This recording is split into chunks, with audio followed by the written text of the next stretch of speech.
मुझे भी मौका मिला इन दिनों में इस मजमून पर 2 जगहों पर कलाम सुनाने का, तो इसलिए मैं चाहता हूं कि हम अपने चर्च में भी इस बरकत और लानत को सीख सकें। हमने अभी गीत भी गाया है, बरकत दे बरकत दे। बरकत और लानत दोनों बाइबल मुकद्दस में आगाज में ही हमें मिलती है। बाइबल मुकद्दस का जब आगाज हुआ पैदाइश की किताब में, तो वहीं से बरकत का और लानत का कंसेप्ट दोनों ही हमें मिलते हैं। कुछ लोग कहते हैं कि बरकत है और लानत नहीं है, लेकिन बाइबल मुकद्दस की सच्चाई यह है कि दोनों ही बाइबल मुकद्दस में मौजूद है।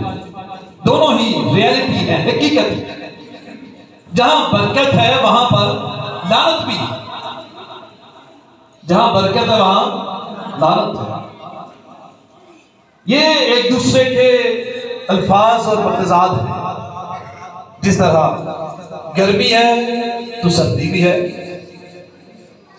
अगर दिन है तो रात भी है, यानी ये एक दूसरे के मतजाद अल्फाज है। बिल्कुल इसी तरह बरकत भी है और लानत दोनों ही। हम दोनों को एक दूसरे से नजरअंदाज नहीं कर सकते। खुदा ने जब आदम को बनाया तो वो एक बाबरकत जिंदगी गुजार रहा था।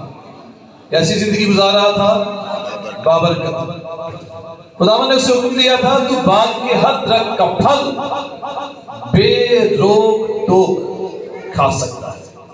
बाग के हर दरख्त का फल तू बेरोक टोक खा सकता है, यानी हर दरख्त ब्लेसिंग्स था। उसके लिए जितना भी एनवायरनमेंट था उस बाग में, सारी की सारी बरकत, यानी वो बड़ी बरकत वाली जिंदगी बसर कर रहा था। लेकिन एक कंडीशन खुदावन ने उसे दी थी। क्या कहा था?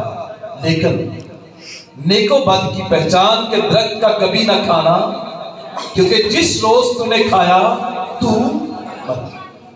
जिस रोज तूने उस फल में से खाया तू मरा। अब खुदा की हुजूरी में जब था तो एक ऐसी ब्लेस्ड लाइफ बसर कर रहा था कि सुबह उठता होगा और सुबह उठकर बड़ा खूबसूरत आगाज करता होगा, खुदा के साथ मिलकर रफाकत रखता था। इससे बड़ी तो बरकत कोई और है ही नहीं सकती। खुदा के साथ सुबह सुबह खुदावन ठंडे वक्त में उसके पास आता, आदम वहां मौजूद होता, उससे बातें करता, गुफ्तगू करता। उसके बाद ये फिर नाश्ता करता होगा, जिंदगी एंजॉय कर रहा था बड़ी खूबसूरती से। जब बरकत थी हर चीज का मालिक, बरकत की तो हर चीज का क्या था? मालिक। कंडीशन एक ही थी, जिस रोज तूने खाया तू मरा। जिस रोज तूने खाया। अब इब्लीस ने इस बरकत को आदम से छीना। आदम पर उसने हमला कर दिया, बनी इंसान पर। वो जानता था कि बड़ी ब्लेस्ड जिंदगी गुजारा है, बड़ी बाबरकत जिंदगी गुजारा। वो जानता था इसके इख्तियार में सारी चीजें। वो जानता था जानवर इसके कंट्रोल में। वो जानता था जो चाहता है खाता है, जो जानता पीता है। वो जानता था कि जिस चीज की ख्वाहिश करता है वो ख्वाहिश इसकी पूरी हो रही है। अब इब्लीस को ये चीजें अच्छी नहीं लग रही थी। इब्लीस ने उस पर हमला किया। हमला किस तरह किया? हमने 3 बाब की दूसरी आयत को पढ़ा है। उसने औरत से कहा, क्या वाकई खुदा ने कहा है कि बाग के किसी दरख्त का फल ना खाना? अब इसने इब्लीस ने जो पहला काम किया वो खुदा की हस्ती के बारे में शक पैदा कर दिया। खुदा के बारे में शक पैदा कर दिया। डाउट से ही आज भी गुनाह का आगाज होता है। जब डाउट हमारी जिंदगी में फिर बनाने लगते हैं, आ जाते हैं, तब से हमारी जिंदगी में मसाइल का आगाज हो जाता है। अब इसने क्या कहा? क्या वाकई खुदा ने कहा है कि बाग के किसी दरख्त का फल न खा? अब औरत को तो चाहिए था कि एक जुमला बोलकर उसका जवाब दे देती कि हम फल तो खाते हैं, बात खत्म हो जाती। अब इसका अंदाज देखे, क्या खुदा ने वाकई कहा है कि बाग के किसी दरख्त का फल ना खाना? अब ये फल तो खा रहे थे। सिंपल सा जवाब देती कि हमने फल खाया है या खाते हैं, लेकिन इसने अपनी गुफ्तगू शुरू कर दी उसके साथ। औरत की गुफ्तगू शुरू हो गई और गुफ्तगू लंबी होती चली गई।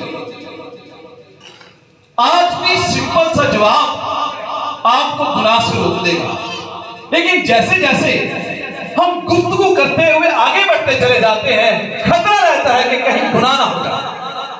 औरत अगर वहीं पर उसका सिंपल सा जवाब दे देती तो शायद इतना बड़ा खतरा मोल ना लेती। गुफ्तगू बहुत सारे खतरात को जन्म देती है। आज भी आगाज छोटी सी बात से होता है। फोन पर आप हाय बाय कर दें, वहीं से आगाज होता है। अगर तो शटअप कॉल आ जाए तो खामोशी, लेकिन हाय का जवाब हाय बाय से आ जाए तो फिर समझे काम डेंजरस है। जो ही आगाज बढ़ता चला जाएगा तभी जिंदगी में मसाइल जन्म लेना शुरू हो। इसे चाहिए तो ये था शटअप कॉल दे देती, बस ठीक है हम खाते हैं, लेकिन इसने क्या किया? इसने उसे जवाब दिया बाग के दरख्तों का फल तो हम खाते हैं, पर जवाब में क्या आ गया? पर जो दरख्त बाग के बीच में, कहां पर है? बाग के बीच में है। जो दरख्त बाग के सेंटर में, कहां पर है? सेंटर में। फल खा रहे हैं, सब खा रहे हैं, बरकतें बहुत हैं, लेकिन सेंटर वाली बरकत हमारे पास नहीं, मरकज़ी किरदार हमारे पास नहीं, हम सेंटर में नजर आने वाले नहीं। बहुत सारे लोग सेंटर के चक्कर में रहते हैं सारी उम्र कि हमें सेंटर मिल जाए। क्या मिल जाए? डेंजरस है सेंटर में आना भी। मरकज में आने वाले शख्सियात के लिए हमेशा खतरात ज्यादा होते हैं। और किसी राइटर ने कहा जैसे जैसे कुछ शख्स ऊपर जाता है, यानी औहदों में ऊपर चला जाता है, उसके औहदे बढ़ते जाते हैं, लीडर्स बनता जाता है, उसके लिए गलती के इम्कानात खत्म हो जाते हैं। जैसे आपको नाम मिल जाए फिर आप गलती करेंगे तो इम्कानात खत्म है आपके लिए। कोई आम शख्स शराबनोशी करे तो आम सी बात है, हमारे माशरे में लोग करते हैं। कोई आम शख्स बदकारी करे, माशरे में करते हैं। लेकिन अगर कोई खास शख्स, यानी हमारा कोई बड़ा लीडर उसी गुनाह में घिर जाए तो वो आम बात नहीं होती, बल्कि उसको स्कैंडल कहते हैं। उसको क्या कहते हैं? स्कैंडल। सेंट्रल चीज अच्छी तो लगती है, लेकिन याद रखें जब हम सेंटर में होते हैं तो फिर हमारे लिए गलती के इम्कान खत्म हो जाते हैं। बहुत सारे लोग औहदों में आना चाहते हैं, ख्वाहिश रखते हैं कि हम औहदा हासिल करें, लेकिन जो ही औहदे में आते हैं उनके पास गलती के इम्कान खत्म होते चले जाते हैं कि हमने अब गलती नहीं करनी। यहां पर ये औरत क्या कहती? खाते तो हम हैं, लेकिन जो बाग के बीच में है, सेंटर में, उसके बारे में खुदावंद ने कहा है तुम ना तो उससे खाना ना छूना वरना मर जाओ। क्या करना? ना खाना ना छूना, तुम मर जाओ। अब गुफ्तगू बढ़ती चली गई। अब शाम को फिर मौका मिला, उसने कहा तुम हरगिज नहीं मरो, तुम हरगिज नहीं मरो, बल्कि खुदा जानता है कि जिस दिन तुम उसे खाओगे, जिस दिन तुम उसे खाओगे तुम्हारी आंखें खुल जाएंगी। जिस दिन तुम उसे खाओगे तुम्हारी आंखें क्या होगी? खुल जाएंगी, और तुम खुदा के मानद नेको बद के जानने वाले बन जाओ। पहला जो काम करता है इब्लीस, आपकी जिंदगी में शक पैदा करता है, बरकत को लेने के लिए, बरकत को छीनने के लिए। दूसरा काम जो करता है वो आपकी जिंदगी में झूठ बोलता है। क्या बोलता है? झूठ से काम लेता है। अब ये झूठ बोल रहा है इसके साथ, कहता तुम हरगिज नहीं मरो, बल्कि तुम्हारी आंखें खुल जाएगी, हरगिज नहीं मरो। इब्लीस आज भी बावरदार शख्स की जिंदगी में जिसके पास बरकतें हैं, पहला काम तो शक पैदा करता है, दूसरा काम झूठ बोलना शुरू करता है उससे, और उसको झूठ की तरफ मायल करता है। झूठ इंतहाई डेंजरस है जिंदगियों के लिए। जैसे जैसे आप झूठ बोलते हैं, एक के साथ दूसरा, तीसरा, चौथा, पांचवा बोलते चले जाएं। इब्लीस झूठा है। इब्लीस क्या है? झूठा। यूहन्ना 8वां बाब 44वें आयत में लिखा है, जब वो झूठ बोलता है तो अपनी ही से कहता है, क्योंकि वो झूठा है। बल्कि झूठ का क्या है? झूठ का वो क्या है? बाप। कई बार हमारे अच्छे अच्छे दोस्त हमें जब किसी काम के लिए कायल करते हैं तो ये जुमला कहते हैं, आपने भी सुना होगा, कि तू ये काम कर लेगा तो तू मर नहीं जाना। सुना कभी? कभी किसी काम के लिए आप लोग सारे हो कि चल जरा फला काम करने के लिए जाए तो उसे क्या कहेंगे? वो चल चलिए यार थोड़ी देर वास्ते, तू कड़ा मर चल है। यानी ये जुमला बोलकर हम उसको उसकी फेवर ले लेते दोस्त बनकर। और आज बहुत सारे लोग ऐसे ही थोड़ा थोड़ा दोस्ती निभाते निभाते थोड़ा थोड़ा सा थोड़े से शुरू करके फिर बहुत बड़े बड़े नशों की तरफ, नशेबाजियों की तरफ, फिर अफीम टीकों की तरफ चले जाते हैं, सिर्फ थोड़ी सी गलती से। और टोटा पीला मार नहीं जाएगा, थोड़ा सा काम है करके देख, फिर वहीं से आगाज हो जाता है। फिर वो काम सारी उम्र, बहुत सारी जिंदगियों में रोग भी बन जाता है। अब यहां पर क्या लिखा है? तू मर नहीं जाएगा, बल्कि तेरी क्या होंगी? आंखें खुल जाएंगी। क्या होंगी तेरी? खुल वाकई जाती है आंखें। जब बंदा गुनाह कर लेना तो फिर आंखें खुल जाती है, क्या नहीं खुलती? खुल जाती आंखें। फिर सिर्फ एक बंदे की आंखें नहीं खुलती, फिर सारे घर वाले की आंखें खुल जाती। खुलती है कि नहीं? एक बंदे की गलती कितने लोगों को मुतासर करती है? सारे के सारे घराने। एक बच्चा गलती कर ले, फिर सारे का सारा घराना उसकी आंखें खुली की खुली रह जाती है। होगा रहे हमारे साथ एक गलती आपकी आंखें खोलती है। और ये जिस पैराए में उन्हें लेकर आया, तुम मरोगे नहीं। यानी तुम जिस तरह खुदा कहता है उस तरह तुम मर नहीं जाओ। और खुदा भी वैसे नहीं कह रहा कि तुम मरो, बल्कि खुदा ने तो दिए, उन्हें इस दुनिया में भेजा इसलिए था, बनाया इसलिए था ताकि वो जिंदा क्या रहे, जिंदगी पाए।